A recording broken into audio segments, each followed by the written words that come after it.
2 years ago, I was laid off from my marketing job in the tech world. I was trying to get my start as a solopreneur by launching a personal finance website.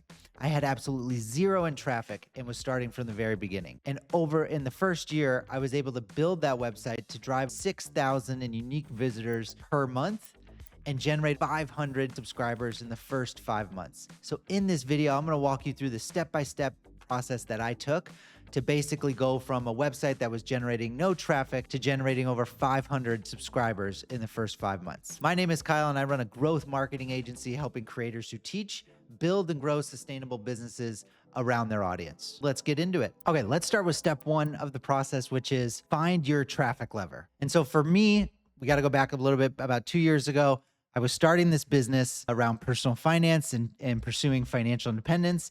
It was an area that I was really passionate about, that I had some success with in achieving some level of financial independence for myself.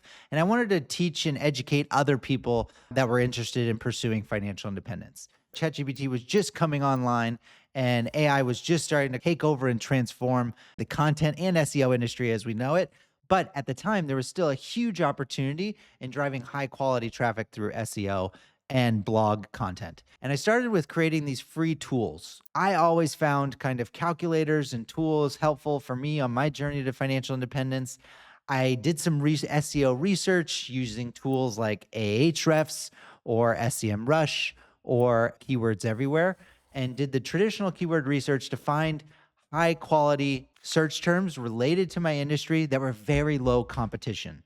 For me, again, I had no domain authority. I had no SEO profile, no backlinks. This was a site that was started from scratch. And so I needed very easy keywords that I could rank for.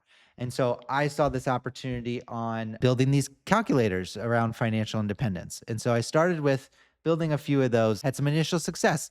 And so after a little as a few weeks, I started to see some traffic come to my website. I took it one step further and created about 7 or 8 of them around savings rates calculators, financial independence, retire early calculators. So specifically for this lead magnet, as I expanded my content strategy, I discovered this trend in the finance industry called the 100-day envelope challenge.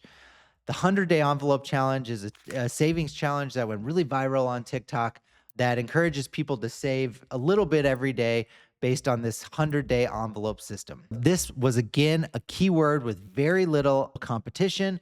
I knew based on my SEO profile, I could rank for it if I wrote really good content around it. So I did that. I wrote a traditional blog article around it, helping people pursuing financial independence in saving using this 100-day envelope challenge. After a few weeks, again, traffic started to improve on that specific page. Then it started to compound and I started to get a lot of more visitors to the website. So now I was getting thousands a month in search traffic to the website. That is step one of the process, is to establish your traffic and build your kind of initial audience. So I always start there because I think it's very important to first get traffic and start building an audience around a specific topic before you actually create what you think your audience needs. Okay, so I was getting a bunch of traffic on a weekly basis and my strategy was working. I was getting new users every single week from these various articles. I had all these users coming to the sites, just wasn't doing anything with them.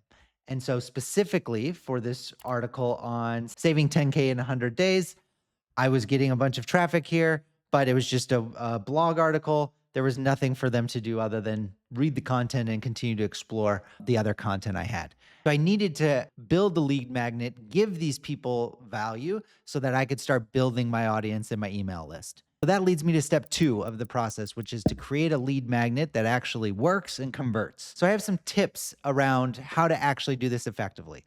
Number 1, get some signals before you start building something. This could come from external research. It could come from your own customers. It could come from your audience and commenting on your posts or your YouTube videos. They're highlighting a pain point that they have. For this one, the 100-day savings tracker, I saw all of these people doing this process offline. The whole process was taking cash that you had and putting in a specific amount into an envelope every single day for 100 days. And so I saw this huge industry of people putting digital trackers around this savings thing, these very basic kind of Etsy templates around checking off a savings tracker every time you completed your goal. There was a lot of demand for actually doing this task.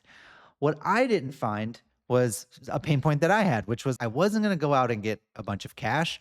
I wasn't going to go find a bunch of envelopes that I could then start stuffing this cash from. It just felt so physical and so time consuming to even start the thing. And me being a Google Sheet nerd, I wanted to create a tracker I could actually manage digitally, but still allow me to participate in the savings challenge. And so that's what I created. So for me, the signal wasn't necessarily that people were asking for this specific digital solution, but there was a lot of demand around this specific challenge. So tip number 2 is to put your own stamp on this of how to make it unique for you. And so for me, again, I was a digital person. I tracked all of my money digitally. I wanted a digital solution for this. And so that was my angle, which leads me to my third tip, which is to lean into your zone of genius. And so for me, my strengths were building these simple calculators and tools. I was seeing success with that on the blog. And so I knew I could replicate that for this specific lead magnet. And so that's what I did. I created a savings tracker within Google Sheets that allows you to do that. Leads me to my last tip, which is to make something super simple and easy to implement.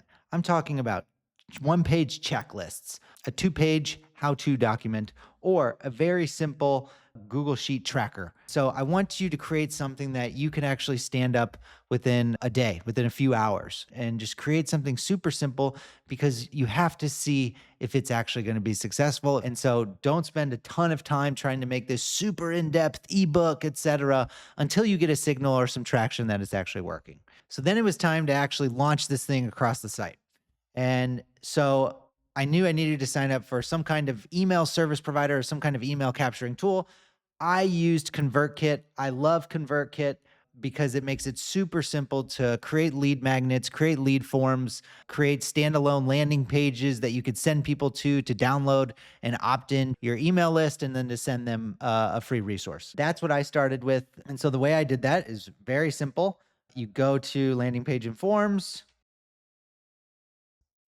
and you can see here, this is my 100-day savings tracker. And so you can create new, and ConvertKit gives you an option to either make it a form or a landing page. For me, I was creating a form that I wanted to put in on my website. And they give you these options to make it in line with the text. You wanted it to be a pop-up. You wanted it to be on the sidebar. And so mine was going to be in line with the article. And then they give you all of these different templates for you to choose from. So I picked one that made sense for me and my website, and I filled in the necessary information. This is what it still looks like to this day. It's a very simple kind of embedded opt-in form. Get your free 100-day savings tracker. And once people input their email, they get the free tracker. So then I pushed it live. I put it on the blog article and made sure everything was working correctly and tested it. And so I launched this, it looks like, on September 11th. I am that subscriber testing it. And then I did nothing with it. And I started to see people actually downloading it and using it. I started to see people commenting in the questions, asking me how to make their own copy, etc., and how to actually use the tool, which was awesome. So I started to get 3 to 4 subscribers every single day. And so the growth mind started to turn to figure out, how can I amplify this? How can I take it even further? And so I had all of this traffic going to the 10K in 100 days web article, but most of my traffic was going to the calculators. And so instead of trying to create some other lead magnet, I said, okay, I have this thing that is tangentially related to this other topic. Can I actually provide people that come to these calculators with the same lead magnet, and will they actually sign up and convert? And I just threw it up across my entire site because at the time, again, it was the only lead magnet I had, and I just wanted to build up my subscriber base. And again, I saw my conversion and the downloads increase significantly. And so instead of getting 3 to 4, I was getting 8 to 9 new subscribers a day, which was great. And I continue to let that run for 5 months. And over time, my subscriber base really started to grow. As you can see, I started with 11 subscribers that first week. And by the end of February, that surpassed 500 subscribers. So that's my journey. That's how I went from getting 0 in traffic to building a subscriber and email list of now over 800 without doing much effort and putting a lot of effort into this over the last 18 months. That's my process. If you liked it, found it helpful, subscribe to my channel, check out the other content, and I'll see you on the next one.